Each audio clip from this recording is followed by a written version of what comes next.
বন্ধুসকল, আজি বাৰিষাৰ তৃতীয়টো দিন আৰু আজি মই ওলাইছোঁ এটা বিশেষ কামত, যিটো কাম মোক দেউতাই মই 10-12 বছৰ হৈ থাকোঁতে আচলতে কৰিবলৈ শিকাইছিল।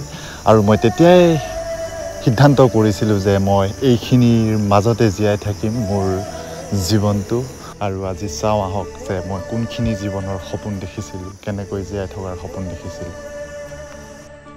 অৰুণাচলৰ পৰা এয়া তেলি ৱৈকাঠ বৈ আহিছে, নৈখনে এনেকুৱাখিনি দিছে। এইখিনি ধৰিম এতিয়া আমি, গোটেই ভৰি আছে এইফালে। এইবোৰ চব ৱৈকাঠ,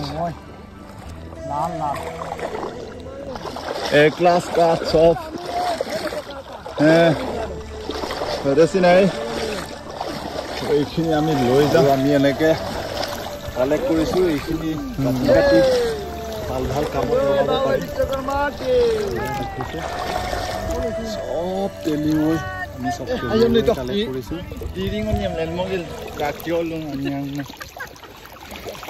এইখিনি সৌন্দৰ্য আচলতে বহুখিনি লৈ যায়, কিন্তু বহুখিনি দিও যায়।